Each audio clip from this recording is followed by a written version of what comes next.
All right, good evening, guys. My name is Brad Lev. I'm the host and founder of Studio Gourmet. Tonight we have an amazing show with chef and owner Jeff and Lori from Baker & Baker, located in Pacific Heights.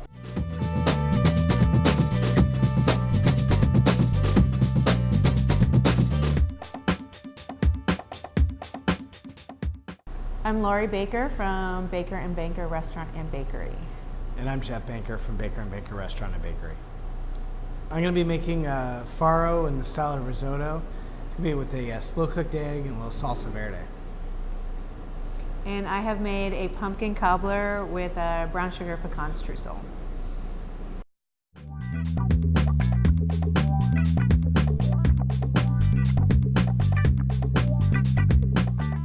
Another ingredient that I use that is probably the biggest thing of what makes food great in restaurants is vinegar.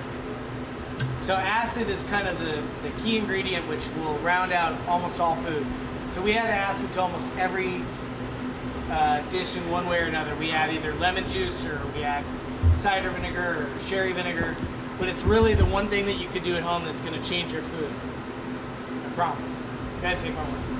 I mean, it was totally cool. It was really great that they did the demo to begin with. You know, I really wanted to eat the food then and kind of like couldn't wait, and I was drooling with anticipation while he was making the risotto, and I've never had farro risotto, so that was cool. It's using interesting ingredients that I would have not thought of. And then, you know, moving on to the Q&A session was really interesting. The audience was really engaged. And then obviously culminating in actually sampling the food, so that's obviously the best part.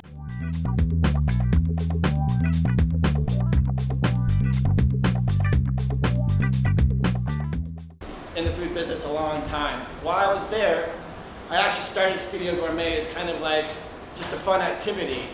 And when I moved back here to San Francisco, I thought it would be a great place to start it up again. And the reason why I really do it is because to me, chefs are artists. They really have a passion for their food, and the plate to me was the canvas.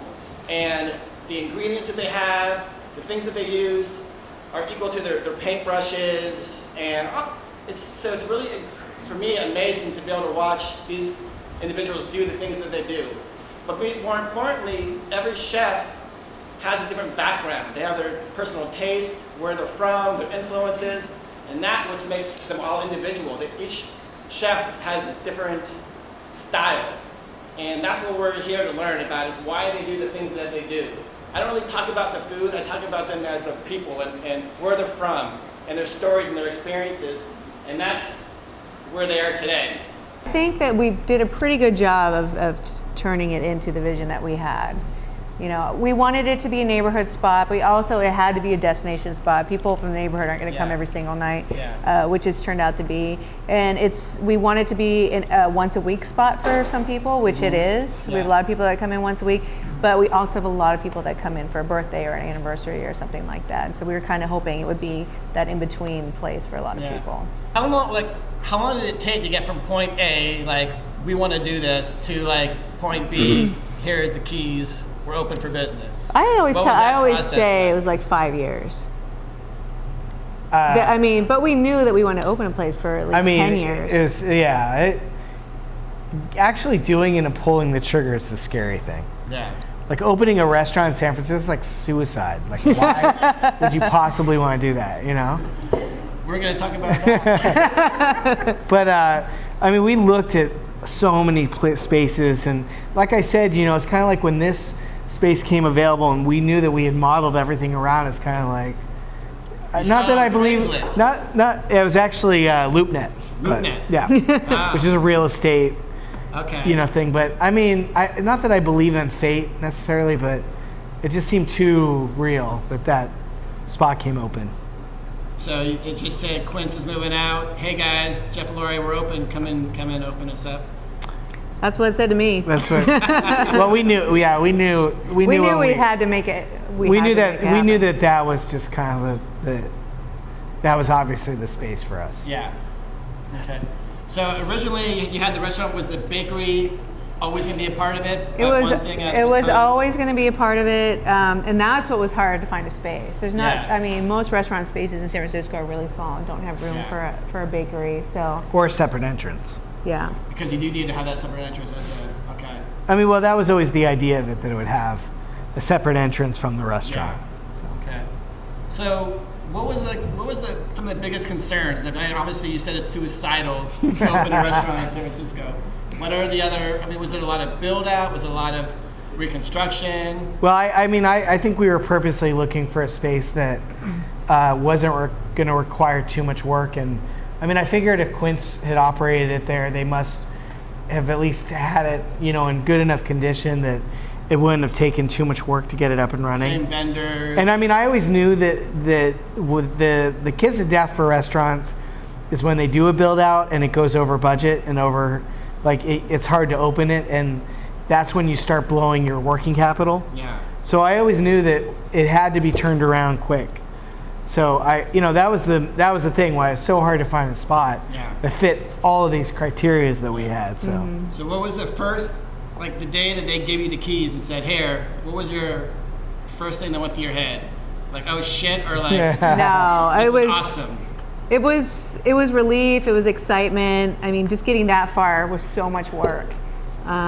When we had a bottle of 88 Cristal that we were saving for that very moment. We did That's that. The day we found out, we cracked it. And It was best glass of delicious. champagne Best glass I've of ever had. champagne you've ever had in your entire life. The hardest part for us about opening this restaurant was figuring out the name. We spent years. For a long time, we wanted the name Brown Butter. We thought that was our name. And then when we started bouncing that idea off of people, they're like, no, that sounds like a really casual brunch place. It doesn't sound like what you're trying to do. And then we kept going back to, our names are one letter apart, and mine is what I do, and it sounds kind of cool together. And people were like, just call it Baker and Banker. And It was really, we were defeated. We were just like, okay. I came time to where I had to put something on the paperwork, and I was just like, fuck it, let's just call it Baker and Banker. But we're glad we did, because it makes an interesting story. People come in and say, oh, I thought you were, a financial guy, and we didn't know you were married. We thought this was a bank or something, so. Mortgage firm, that's what I meant. You guys met on a blind date. It's true. Here, actually. Here? Yeah, it was here. Yeah. That's A true. Circolo? Well, it wasn't called Circolo It was back Gordon. then. It was Gordon's. I didn't think about that. Yeah, it was actually upstairs. Yeah. Oh my Upstairs. God. Yeah. So y'all were both mixed time at Postrio. Yes, we had a mutual friend. He's. That's pretty good. It just occurred to me. I was like, He's still the pastry chef at Bix. He's still our best friend. I was working with him at Bix, and he would come in, and Jeff was still working at Pastry, and he would come in every day and tell me stories about his friend Jeff. And I finally said to him after months, I was like, do you think that maybe Jeff and I might like each other? Because Jeff would go to all these really nice restaurants by himself and have all these great meals. And I heard stories about him. come on. And I was like, don't you think that maybe you should introduce us? And he had the idea a long time before, but he didn't want to give the idea. And so, yeah, we went out to dinner with him and his wife here. It was called Gordon's House of Fine Eats back then. But So first impressions. I mean, good. I don't know. I was in a different place back then. It was good. Yeah. Love at first sight. Yeah. There you go. You were a vegetarian for a while. 10 years. 10 years. Yeah. And Then I met Jeff. So what was the first meat dish that you had? It was steak. Steak. Yeah. Cooked by Senor Jeff? No, we were at a restaurant. I think he had ordered steak, and You're just like, I was. It wasn't a good restaurant. It was like the only thing on the menu that looked good. So. But it would have never lasted if she was vegetarian, though. Yeah, you said he never would have married me. There's no way I can be married to a vegetarian. No way. An average, normal childhood by any means. But, I mean, my mom used to cook a lot, so I would come home and I would always smell the smell of prime rib cooking on Fridays. We always had prime rib dinner. And then one Friday I came home and she got in this health kick and made a tofu casserole. So that was the end of everything for me. That's his worst memory. It's a nightmare. Did it look like a real casserole? You know, it was back in the 80s when they were like still kind of like putting the fried onions and stuff on top. So it was really disgusting that way. But you know, my average day was, you know, I mean, it was a pretty normal suburban childhood on the outside surfaces of it. But So let's go. What was on the other side? oh, you know, they were psychologists, so they were constantly playing mind games on me. I was their guinea pig. You know, they were marriage and family child counselors, so I was their guinea pig for all the other clients. So. Wow. Yeah. Okay. Yeah. And your family growing up, what was that kind of? I would say it was a pretty normal Midwest childhood. Dinner around the family dinner around the. Yeah, we all had dinner together every night. My dad got up and made us breakfast every morning. Oh. Cereal or French toast? Or? I remember we had bagels with cream cheese and bacon. Yeah, a lot. Excellent. Up here in '97, the day before New Year's. So. Did you know anybody? No. I had actually come up a few weeks before, and I worked at a couple restaurants to see where I wanted to work. I worked at Mossa's, I worked at La Folie, and then I worked at Postrio. And Postrio, I think, was probably the most interesting to me because they used a lot of Asian ingredients, and I was kind of fascinated by that. So and Wolfgang Puck, you know, in LA was like the guy. So then you got to San Francisco not knowing anybody on New Year's Eve. What did you do? I went down to Union Square, and that was crazy. Yeah. I went to Union Square and just, hung out. but I started at Postrio like right away, and So you moved. You had the job before you moved here. So you were, yeah. I mean, I had been working in LA in a bunch of restaurants, and but I knew I wanted to move up to San Francisco, so I decided one day I was just gonna move up here, and so I flew up the week before and secured a job before I came up here. Okay. So. Cool. Where'd you live? In the basement of this family that had a little 3-year-old that woke up. And I would work till like 2 in the morning, and this baby would wake up every morning at 5. It was torture, but You still stay in touch with them? they actually came to the restaurant probably a month ago. Yeah. So the kids like. The kids were like 16 or something. And I told them how much I hated it. It's like, you brat. No, it's all good. I think it really depends on how much you know already. Like when I went to culinary school, I thought I knew things, but I really didn't know anything. And so you get a basic overview of, all the techniques that you're going to need someday. But then for some people, and it's really expensive. Really expensive, yeah. If I get a lot of people that come to me and say, "Can I work in your kitchen for free? I just want to learn," you know, and I let them. Yeah. And it's just as good as going to cooking school, and you're not paying anything. So Yeah. I think it just depends. On, Matthew at SPCAR does a lot of that as well. Brings a lot of stuff. I think that it's like what you take from it too. If you go with the attitude that you're going to, the truth is, a lot of people who go to vocational schools are the pot smokers that don't have ambitions in life. I hate to say that, but it's true. And so, they have nowhere else to go. They don't go to college, so their parents send them to a vocational school, which costs $55,000, mind you, and then they treat it like it's a party, and that's, if you go into it, I've had some students that have left the CCA that have good attitudes that have gone in and really, that's what they wanted to do, and they've absorbed it, and they're rock stars. So I think the school can produce good people, but I think it's the people that are going to it in the first place that give it the bad rap. Yeah. So that's how I feel about it. So let's talk about some influences. What's been influencing on your life as far as cultures? I know you have a lot of Asian influence in your style of cooking, but why Asian? Like what happens? Where did that come from? People that influenced you and where you are today, your family history. What's some big influences in your lives?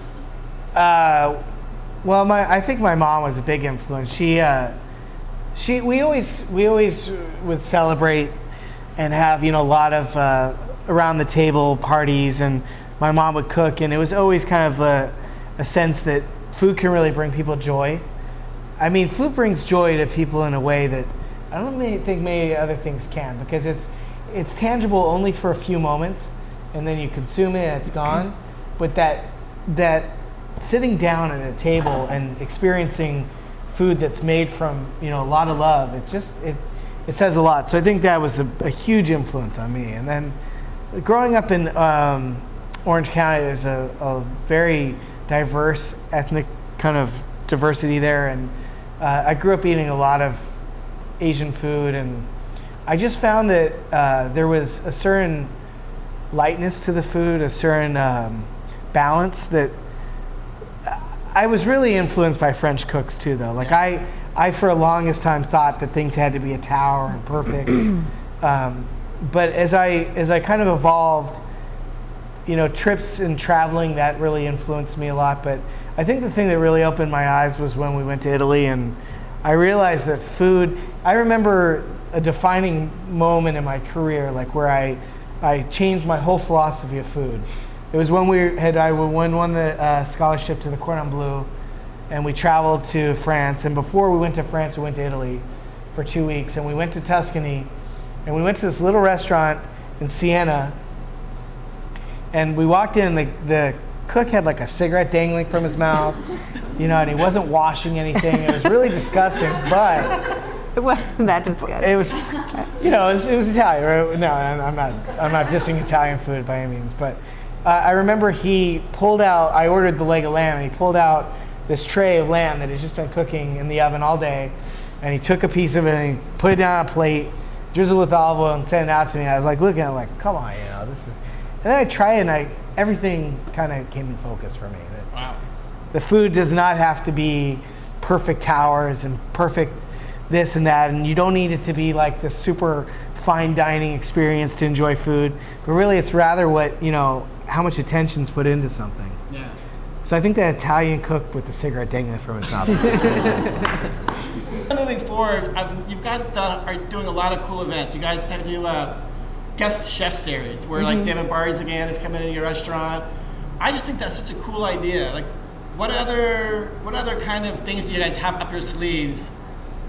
Well, he's actually going in the 5th floor and guest chefing.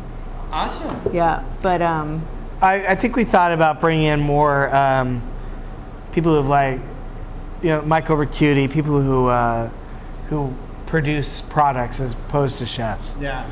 And asking them. yeah, to we do did a that. series of 3 guest chefs.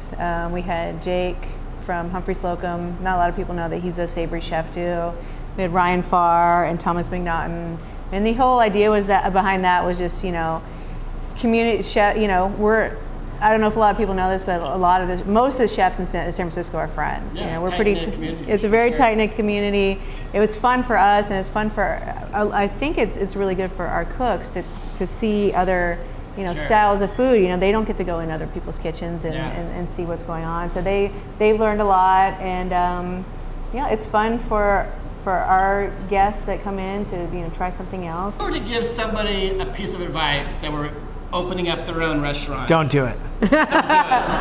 don't do it. No. No. I would say only do it if you're 100% positive that this is the only job that will make you happy. Yeah, And for us, it is. that's what it was. I would tell them to, you know, make sure that they were doing what they wanted. I think it's great. I mean, we've been to the restaurant a couple of times, and we think it's great. I think they are. It's true that they do come out and interact with their customers. I value that. That's a nice feature that they do, and the food's great. And it was great to get a chance to try a couple of things tonight. Yeah, it's good. They were clearly an engaging couple, and I wondered how many people in that situation have been able to pull it off. But, you know, a married couple running a restaurant together, and both the restaurant and the marriage appear to be intact and successful. I think it's great. The demonstration of the food, wonderful. We all learned a lot, and then we all laughed a lot, and then we got to try, you know, the wares of these chefs, which is an honor. It's very affordably priced. It's a wonderful experience. I would do this again in a heartbeat. Come to Baker & Maker Restaurant. We're located at 1701 Octavia in the corner of Bush and Octavia in Pacific Heights, and we're open from 5:30 until 10, Tuesday through Sunday for dinner. We're open for brunch on Sundays from 10 to 2, and our bakery is open, award-winning bakery is open from Wednesday through Sunday from 9 to 5. All right, thanks a lot, guys. We had a great evening. I just wanted to say thank you to Circolo. I want to say thank you to Urban Spoon, our sponsors, and Jeff and Lori from Baker & Baker. We had a great evening. Check us out on StudioGourmetSF.com for the videos and upcoming shows.